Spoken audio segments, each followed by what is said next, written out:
ಎಲ್ಲರಿಗೂ ನಮಸ್ಕಾರ. ನಾನು ನಿಮ್ಮ doctor B K Ramapraveen, Janata Ayurveda Hassan. ಓಂ ನಮಾಮಿ ಧನ್ವಂತರಿಂ ಆದಿದೇವಂ ಸುರಾಸುರೈರ್ವಂದಿತ ಪಾದಪದ್ಮಂ ಲೋಕೆ ಜರಾ ರುಗ್ಭಯ ಮೃತ್ಯುನಾಶಂ ಧಾತಾರಮೇಶಂ ವಿವಿಧೌಷಧೀನಾ ಧನ್ವಂತರೈ ರಮಾನಾಥಂ ಸರ್ವರೋಗ ನಿವಾರಕಂ ಆಯುರ್ವೇದ ಪ್ರವರ್ತಾರಂ ಒಂದೇ ಪೀಯೂಷದಾಯಕಂ. ಸರ್ವೇ ಜನಾಃ ಸುಖಿನೋ ಭವಂತು, ಸರ್ವೇ ಸಂತು ನಿರಾಮಯಃ. ಓಂ ಶಾಂತಿ ಶಾಂತಿ ಶಾಂತಿ.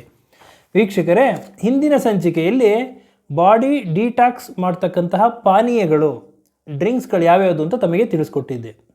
ಯಾವ ಪಾನೀಯಗಳನ್ನ ನೀವು ಸೇವನೆ ಮಾಡೋದ್ರಿಂದ ದೇಹ ಪಾಯ್ಸನಸ್ ಅಂಶಗಳನ್ನ ಹೊರಹಾಕ್ತದೆ, ದೇಹದ ವಿಷಪೂರಿತ ಅಂಶಗಳನ್ನ ಹೊರಹಾಕ್ತದೆ, ದೇಹ ಶುದ್ಧಿ ಆಗ್ತದೆ, ಹಾಗೂ ಬಾಡಿ ಡಿಟಾಕ್ಸಿಫೈ ಆಗ್ತದೆ, ಹಾಗೂ ಆರೋಗ್ಯ ವೃದ್ಧಿಸ್ತದೆ ಅನ್ನೋದನ್ನು ತಮಗೆ ತಿಳಿಸ್ಕೊಟ್ಟಿದ್ದೆ. ಇವತ್ತಿನ ಸಂಚಿಕೆಯಲ್ಲಿ ಬಾಡಿ ಡಿಟಾಕ್ಸ್ ಮಾಡ್ತಕ್ಕಂತಹ ಫುಡ್, ಆಹಾರಗಳು ಯಾವ್ಯಾವುದು ಅನ್ನೋದನ್ನು ತಮಗೆ ತಿಳಿಸ್ಕೊಡ್ತೀನಿ. ಈ ಆಹಾರಗಳ ವಿಷಯಕ್ಕೆ ಬಂದಾಗ, ಈ ಆಹಾರಗಳಲ್ಲಿ ತರಕಾರಿಗಳು ಬರ್ತದೆ, ಹಣ್ಣುಗಳು ಬರ್ತದೆ. ಇವುಗಳಲ್ಲಿ ಪೋಷಕಾಂಶಗಳು ಅಧಿಕವಾಗಿರ್ತದೆ, ರಿಚ್ ನ್ಯೂಟ್ರಿಯೆಂಟ್ಸ್ ಇರ್ತದೆ, ನಾರಿನಂಶ ಇರ್ತದೆ, ಫೈಬರ್ ಅಂಶ ಜಾಸ್ತಿ ಇರೋದ್ರಿಂದ ದೇಹದಲ್ಲಿರ್ತಕ್ಕಂಥ ವಿಷಪೂರಿತ ಅಂಶಗಳನ್ನ ಹೊರಗಡೆ ಹಾಕ್ತದೆ, ಬಾಡಿ ಡಿಟಾಕ್ಸ್ ಮಾಡೋದಕ್ಕೆ ಅನುಕೂಲವಾಗ್ತದೆ. ಬನ್ನಿ ಹಾಗಾದರೆ ಯಾವ ಯಾವ ಆಹಾರಗಳನ್ನ ನಾವು ಸೇವನೆ ಮಾಡೋದ್ರಿಂದ ದೇಹ ಶುದ್ಧಿ ಆಗ್ತದೆ ಅಂತ ತಿಳ್ಕೊಳ್ಳೋಣ. ಮೊದಲನೆಯದು ಲೀಫಿ ಗ್ರೀನ್ಸ್, ಅಂದರೆ ಹಸಿರು ಎಲೆ ಇರತಕ್ಕಂತಹ ತರಕಾರಿಗಳು.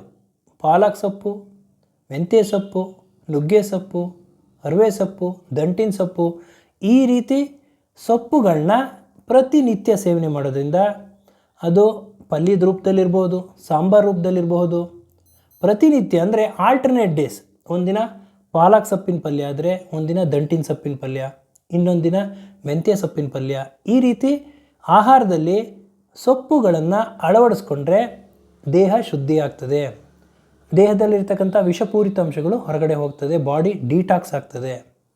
ಇವುಗಳಲ್ಲಿ ಪೋಷಕಾಂಶಗಳು ಅಧಿಕವಾಗಿದೆ, ನಾರಿನಂಶ ಅಧಿಕವಾಗಿದೆ, ಆರೋಗ್ಯವನ್ನು ವೃದ್ಧಿ ಮಾಡೋಕ್ಕೆ ಇದು ಸಹಾಯಕವಾಗಿದೆ. ಎರಡನೇ ಒಂದು ಅಂಶ ಅಂತಂದರೆ brightly coloured vegetables and fruits. ಅಂತಂದರೆ ಬ್ರೈಟ್ ಕಲರ್ ಫ್ರೂಟ್ಸ್ ಅಂತಂದರೆ ತುಂಬ ಕಲರ್ ಇರ್ತಕ್ಕಂತಹ ಹಣ್ಣುಗಳು. ಉದಾಹರಣೆಗೆ ಬೆರ್ರಿ ಹಣ್ಣುಗಳು, ಬ್ಲೂಬೆರ್ರಿ, ಬ್ಲ್ಯಾಕ್ಬೆರ್ರಿ, ಕ್ರ್ಯಾನ್ಬೆರ್ರಿ, ಸ್ಟ್ರಾಬೆರ್ರಿ, ರಾಸ್ಬೆರ್ರಿ, ಈ ಥರ ಬೆರ್ರಿ ಹಣ್ಣುಗಳನ್ನ ಸೇವನೆ ಮಾಡೋದ್ರಿಂದ, ಅವಕಾಡೋ ಸೇವನೆ ಮಾಡೋದ್ರಿಂದ ದೇಹ ಶುದ್ಧಿ ಆಗ್ತದೆ. ಇನ್ನು ಬ್ರೈಟ್ ಕಲರ್ ವೆಜಿಟೇಬಲ್ಸ್ ಅಂತಂದರೆ ಕ್ಯಾರೆಟು, ಮೂಲಂಗಿ, ಬೀಟ್ರೂಟು, ಗೆಣಸು, ಈ ಥರ ಒಂದು ತರಕಾರಿಗಳನ್ನ ನೀವು ಸೇವನೆ ಮಾಡೋದ್ರಿಂದ ದೇಹ ಶುದ್ಧಿ ಆಗ್ತದೆ, ಬಾಡಿ ಡಿಟಾಕ್ಸಿಫೈ ಹಂಗಾಗ್ತದೆ. ಇದರಲ್ಲಿ ಪೋಷಕಾಂಶಗಳಿರ್ತದೆ, ಆಂಟಿ ಆಕ್ಸಿಡೆಂಟ್ಗಳಿರ್ತದೆ, ಮಿನರಲ್ಸ್ ಇರ್ತದೆ, ಈ ಎಲ್ಲ ವೈಟಮಿನ್ಸ್ಗಳೆಲ್ಲ ಇರೋದ್ರಿಂದ ದೇಹ ಶುದ್ಧಿ ಮಾಡೋದಕ್ಕೆ ಇದು ಸಹಕಾರಿಯಾಗಿದೆ. ಮೂರನೆಯದು ಸಿಟ್ರಸ್ ಫ್ರೂಟ್ಸ್, ವೈಟಮಿನ್ ಸಿ ಅಧಿಕವಾಗಿ ಇರತಕ್ಕಂತಹ ಹಣ್ಣುಗಳು.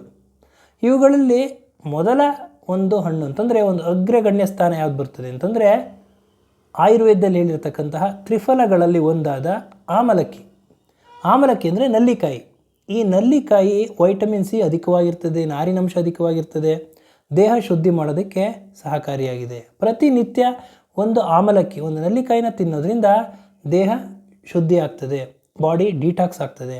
ಎರಡನೆಯದು ಕಿತ್ತಳೆ ಹಣ್ಣು, ಮೂರನೆಯದು ಮೋಸಂಬಿ, ನಾಲ್ಕನೆಯದು ಈ ಸೀಬೆಹಣ್ಣು, ಐದನೇದು ನಿಂಬೆಹಣ್ಣು. ಈ ಥರ ವೈಟಮಿನ್ ಸಿ ಅಧಿಕವಾಗಿ ಇರತಕ್ಕಂತಹ ಹಣ್ಣುಗಳನ್ನ ಸೇವನೆ ಮಾಡೋದ್ರಿಂದ ದೇಹ ಶುದ್ಧಿ ಆಗ್ತದೆ. ನಾಲ್ಕನೆಯದು ಕ್ರೂಸಿಫೆರಸ್ ವೆಜಿಟೇಬಲ್ಸ್ ಅಂದರೆ ಎಲೆಕೋಸು, ಗೆಡ್ಡೆಕೋಸು, ಹೂಕೋಸು, ಈ ಥರ ತರಕಾರಿಗಳನ್ನ ನೀವು ಸೇವನೆ ಮಾಡೋದ್ರಿಂದ ದೇಹ ಶುದ್ಧಿ ಆಗ್ತದೆ. ಐದನೆಯದು ಫಿಶ್, ಮೀನು, ಸಾಲ್ಮನ್ ಫಿಶ್. ಇದನ್ನು ಸೇವನೆ ಮಾಡೋದ್ರಿಂದ ಇದರಲ್ಲಿ ಒಮೆಗಾ 3 ಫ್ಯಾಟಿ ಆ್ಯಸಿಡ್ ಇದೆ. ಆರನೆಯದು ಫರ್ಮೆಂಟೆಡ್ ಫುಡ್ಸ್ ಅಂತಂದರೆ ಇದರಲ್ಲಿ ಹಾಲು ಹಾಗೂ ಹಾಲಿನ ಉತ್ಪನ್ನಗಳು ಬರ್ತದೆ, ಪ್ರೋಬಯೋಟಿಕ್ಸ್ ಆದಂತಹ ಮೊಸರು, ಯೋಗರ್ಟ್, ಇವುಗಳೆಲ್ಲ ಬರ್ತದೆ. ಇವುಗಳನ್ನ ಸೇವನೆ ಮಾಡೋದ್ರಿಂದ ದೇಹ ಶುದ್ಧಿ ಆಗ್ತದೆ, ಬಾಡಿ ಡಿಟಾಕ್ಸಿಫೈ ಆಗ್ತದೆ. ಏಳನೆಯದು ಗಾರ್ಲಿಕ್ ಆ್ಯಂಡ್ ಆನಿಯನ್, ಬೆಳ್ಳುಳ್ಳಿ ಹಾಗೂ ಈರುಳ್ಳಿ. ಬೆಳ್ಳುಳ್ಳಿ ಹಾಗೂ ಈರುಳ್ಳಿಗಳಲ್ಲಿ ಫಾಸ್ಫರಸ್ ಅಂಶ ಅಧಿಕವಾಗಿದೆ. ಇದು ನ್ಯಾಚುರಲ್ ಡಿಟಾಕ್ಸಿಫೈಯರ್ ಆಗಿ ಕೆಲಸ ಮಾಡ್ತದೆ. ಇದು ಆರೋಗ್ಯವನ್ನು ವೃದ್ಧಿಸ್ತದೆ. 8ನೇದು ಹರ್ಬ್ಸ್ ಆ್ಯಂಡ್ ಸ್ಪೈಸಸ್.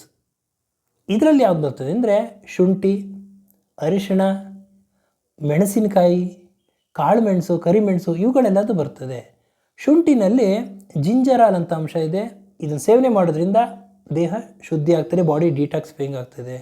ಇನ್ನು ಟರ್ಮರಿಕ್ ಅಂತಂದರೆ ಅರಿಶಿಣದಲ್ಲಿ ಕರ್ಕ್ಯುಮಿನ್ ಅಂತ ಅಂಶ ಇದೆ. ಇದು ಇನ್ಫ್ಲಮೇಷನ್ನ ಕಡಿಮೆ ಮಾಡ್ತದೆ, ಆ್ಯಂಟಿ ಬ್ಯಾಕ್ಟೀರಿಯಲ್ ಆಗಿ, ಆ್ಯಂಟಿ ಇನ್ಫೆಕ್ಟಿವ್ ಆಗಿ, ಆ್ಯಂಟಿ ಮೈಕ್ರೋಬಿಯಲ್ ಆಗಿ ಕೆಲಸ ಮಾಡ್ತದೆ, ದೇಹವನ್ನು ವಿಷಪೂರಿತ ಅಂಶಗಳನ್ನ ಹೊರ ಹಾಕ್ತದೆ. ಹಾಗೂ ಮೆಣಸಿನಕಾಯಿ ವಿಷಯಕ್ಕೆ ಬಂತು ಅಂದರೆ ಸಾಮಾನ್ಯವಾಗಿ ಅಡುಗೆ ಮಾಡಬೇಕಾದ್ರೆ ಎಷ್ಟೊಂದು ಜನ ಹಸಿರು ಮೆಣಸಿನಕಾಯಿನ ಉಪಯೋಗಿಸ್ತಾರೆ. ದಯವಿಟ್ಟು ಹಸಿರು ಮೆಣಸಿನಕಾಯಿ ಉಪಯೋಗಿಸೋ ಬದಲು ಕೆಂಪು ಮೆಣಸಿನಕಾಯಿನ ಉಪಯೋಗಿಸಿ. ಹಾಗೂ ಅದರಲ್ಲೂ ಬ್ಯಾಡಗಿ ಮೆಣಸಿನಕಾಯಿ ಈಗ ನಾವು ಉಪಯೋಗಿಸಿದ್ರೆ ಆಹಾರ ತಯಾರಿಕೆಯಲ್ಲಿ ನಿಮಗೆ ಯಾವುದೇ ರೀತಿ ಒಂದು ತೊಂದರೆಗಳು ನಿಮಗೆ ಕಾಣಿಸ್ಕೊಳ್ಳೋದಿಲ್ಲ ಹಾಗೂ ಆರೋಗ್ಯ ಚೆನ್ನಾಗಿರ್ತದೆ. ಇನ್ನು ಕರಿಮೆಣಸು ಉಪಯೋಗಿಸೋದ್ರಿಂದ ದೇಹ ಶುದ್ಧಿ ಆಗ್ತದೆ, ಬಾಡಿ ಡಿಟಾಕ್ಸಿಫೈಯಿಂಗ್ ಆಗ್ತದೆ. ಮುಂದಿನದು ನಟ್ಸ್ ಆ್ಯಂಡ್ ಸೀಡ್ಸ್ ಅಂತಂದರೆ ನಟ್ಸ್ಗಳಲ್ಲಿ ವಾಲ್ನಟ್, ಬಾದಾಮಿ, ಗೋಡಂಬಿ ಇವುಗಳನ್ನ ಸೇವನೆ ಮಾಡೋದ್ರಿಂದ ಬಾಡಿ ಡಿಟಾಕ್ಸಿಫೈಯಿಂಗ್ ಆಗ್ತದೆ. ಇನ್ನು ಸೀಡ್ಸ್ ಅಂದರೆ ಇವುಗಳ ಬೀಜಗಳ ವಿಷಯಕ್ಕೆ ಬಂತು ಅಂದರೆ ಸೂರ್ಯಕಾಂತಿ ಬೀಜ, ಕುಂಬಳಕಾಯಿ ಬೀಜ, ಅಗಸೆ ಬೀಜ ಇವುಗಳನ್ನೆಲ್ಲ ನೀವು ಆಹಾರದಲ್ಲಿ ಅಳವಡಿಸ್ಕೊಂಡು ಸೇವನೆ ಮಾಡೋದ್ರಿಂದ ದೇಹ ಶುದ್ಧಿ ಆಗ್ತದೆ, ವಿಷಪೂರಿತ ಅಂಶಗಳು ಹೊರಗಡೆ ಹೋಗ್ತದೆ, ಬಾಡಿ ಡಿಟಾಕ್ಸಿಫೈಯಿಂಗ್ ಆಗ್ತದೆ, ಆರೋಗ್ಯದಿಂದ ಇರಬಹುದು. 10ನೇದು ಹೋಲ್ ಗ್ರೈನ್ಸ್, ಸಂಪೂರ್ಣ ಧಾನ್ಯಗಳು. ಈ ಧಾನ್ಯಗಳಲ್ಲಿ ಬ್ರೌನ್ ರೈಸ್ ಅಂತಂದರೆ ಕೆಂಪಕ್ಕಿ ಬರ್ತದೆ, ಜೋಳ, ರಾಗಿ, ಗೋಧಿ, ಬಾರ್ಲಿ, ಓಟ್ಸ್ ಇವುಗಳನ್ನೆಲ್ಲದ ನೀವು ಸೇವನೆ ಮಾಡೋದ್ರಿಂದ ದೇಹ ಶುದ್ಧಿ ಆಗ್ತದೆ, ವಿಷಪೂರಿತ ಅಂಶಗಳು ಹೊರಗಡೆ ಹೋಗ್ತದೆ, ಬಾಡಿ ಡಿಟಾಕ್ಸಿಫೈಯಿಂಗ್ ಆಗ್ತದೆ. ಪಾಯ್ಸನಸ್ ಅಂಶಗಳು ಏನಾದರೂ ಇತ್ತು ಅಂತಂದರೆ ಅವೆಲ್ಲ ದೇಹದಿಂದ ಹೊರಗಡೆ ಹೋಗಿ ಆರೋಗ್ಯದಿಂದ ಇರ್ತೀರ.